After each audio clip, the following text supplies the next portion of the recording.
Hey everyone, we are working to hit 1,000 subscribers and I need your help to get there. If you enjoy the content, please hit that subscribe button right now. How does your role? How does your not your role on the field, but off the field? How does it evolve each year? Is it do you take on a little more, whether it's leadership or just example, or I don't know? Kind of just look at it for what it is. Even whenever I was a rookie, I wanted to be a leader one day. I wanted to just do my best for the team, and with that come with a bigger role. And I guess that's just how it pretty much played out at this point. So don't really put a title on it. I just be me, and I just want to be the best person and teammate that I can be for the guys. What you just watched right there, that right there is a man who genuinely believes he is still that guy. And you know what? Maybe he is. Maybe he isn't. But what I do know is that the Indianapolis Colts just looked that man dead in his eyes, absorbed a $6 million dead cap hit. $6 million. And said, we'd rather pay you to leave than pay you to stay. And that, ladies and gentlemen, is the kind of disrespect that starts conversations. I'm Dre. You're locked into Dre Talk Sports, the only channel that tells you what everybody else is too scared to say out loud. And today we are diving deep into one of the most quietly dramatic stories in the NFL right now. The Cincinnati Bengals, Joe Burrow's team, a franchise that has completely flipped the script on its own identity, is sitting at a crossroads with some very interesting veteran names floating around their orbit. Kenny Moore, DeAndre Hopkins, Kyle Van Noy. 3 veterans, 3 completely different stories. And one question that nobody in the mainstream media wants to answer directly: are the Bengals actually bold enough to make any of these moves? Buckle up.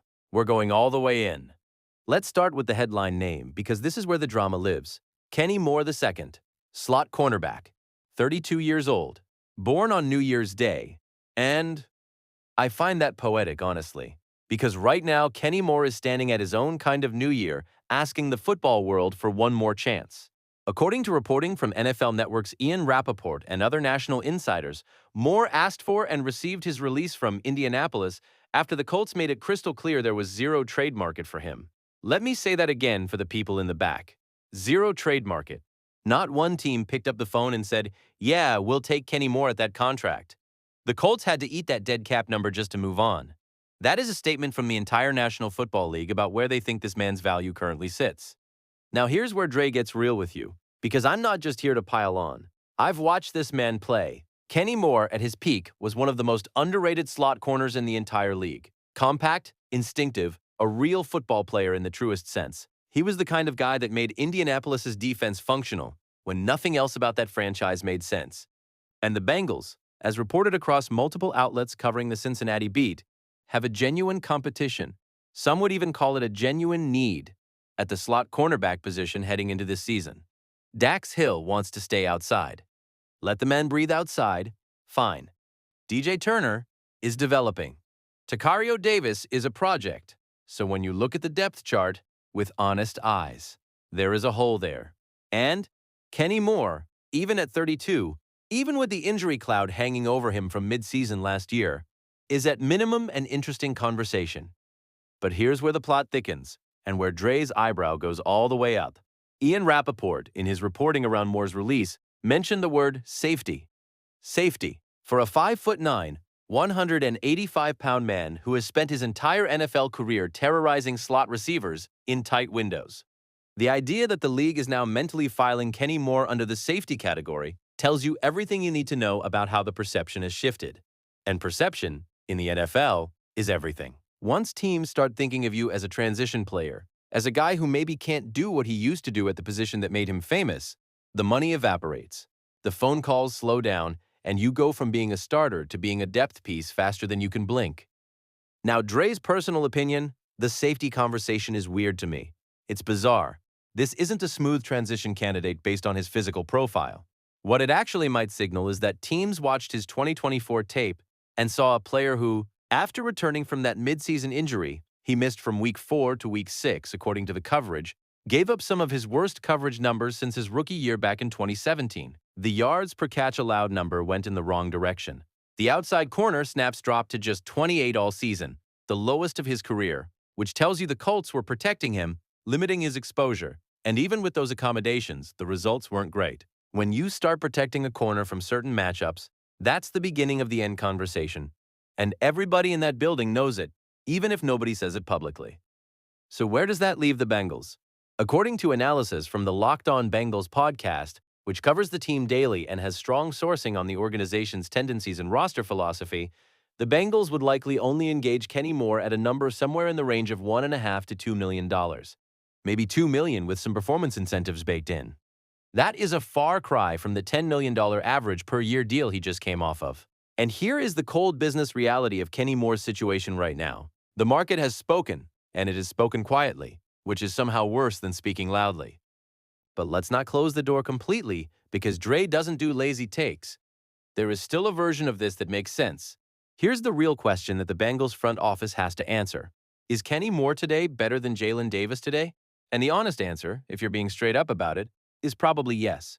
Jalen Davis is 30 years old himself. He is not exactly a spring chicken either. He's a serviceable player. Fine. But serviceable and dependable in a postseason run against the best slot receivers in the AFC are two very different things.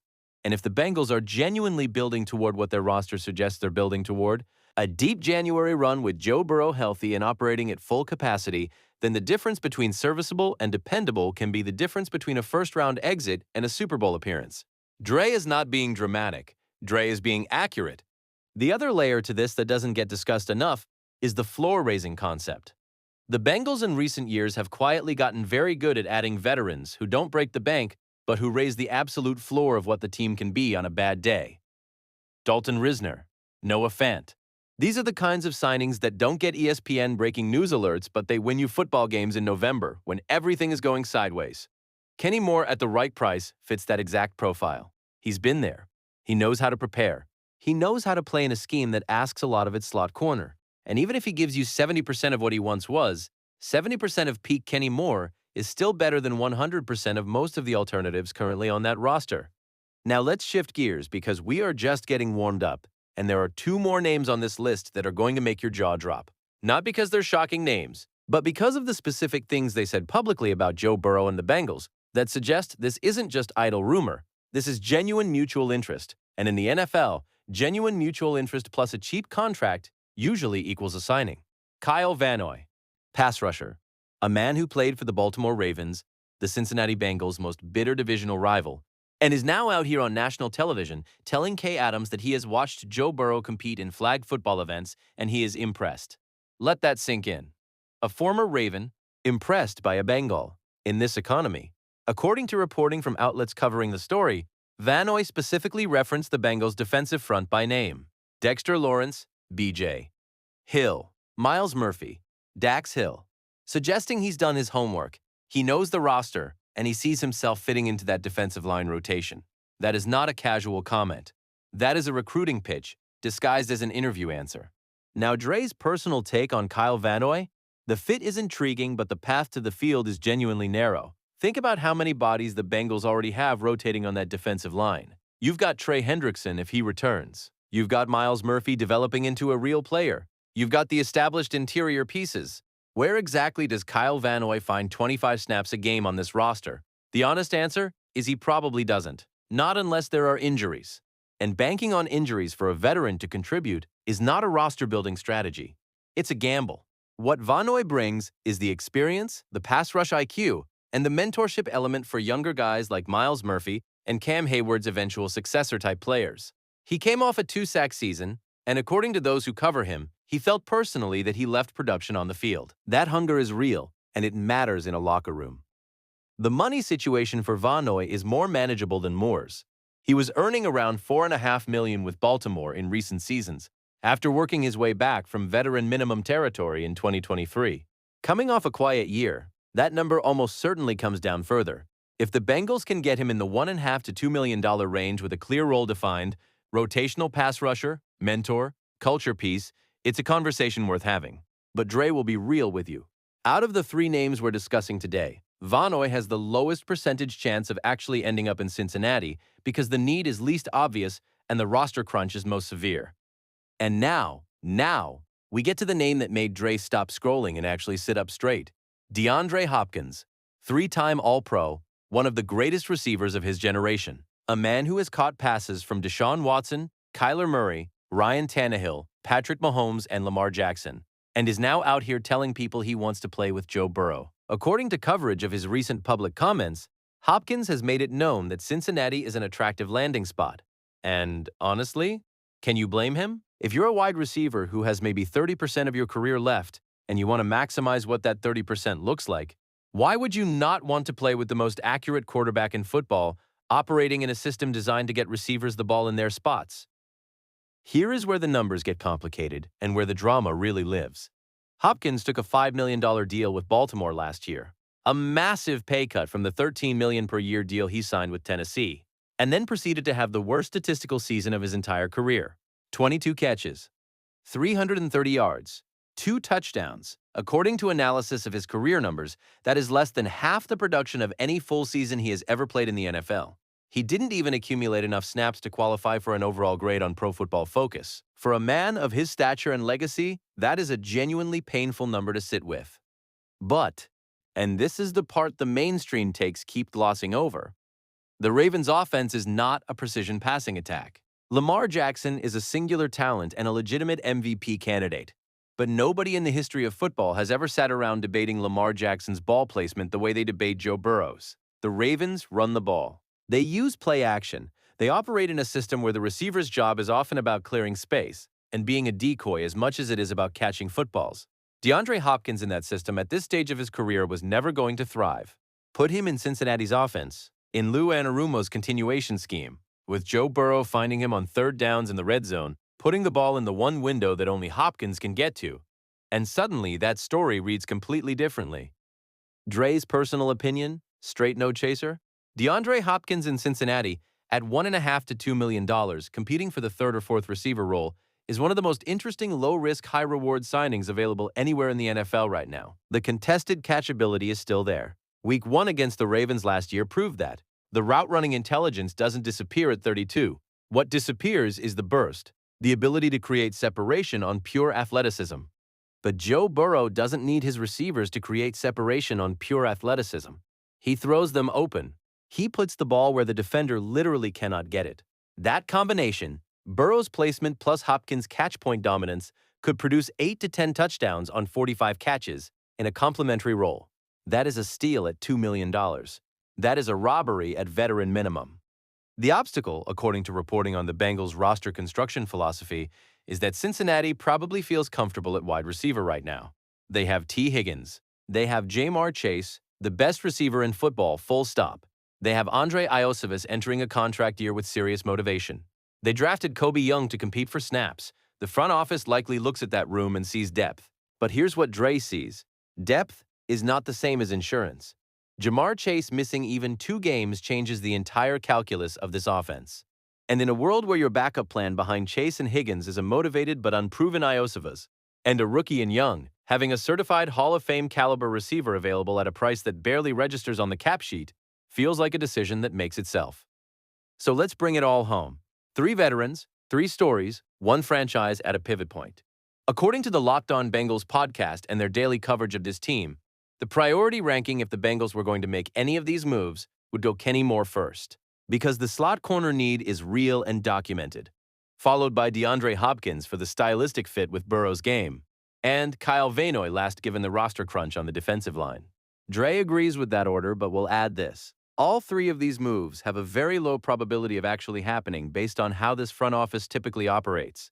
These aren't the kinds of bold, make the back page of the paper signings that Cincinnati has historically chased. They are quiet, calculated, floor-raising moves. And right now, the Bengals front office probably looks at their roster and says, we're good. But we're good and we're maximized are 2 different things. And in a conference that has Patrick Mahomes, Josh Allen, and Lamar Jackson all hunting for the same trophy, we're good might not be enough. The veterans are calling. Joe Burrow's flag football videos are doing the recruiting work. The question is whether this front office is willing to answer the phone, do the work on the contract, and add the kind of proven, been-there-done-that pieces that separate good teams from championship teams. Dre's final verdict? Sign Kenny Moore if he'll take $2 million or less.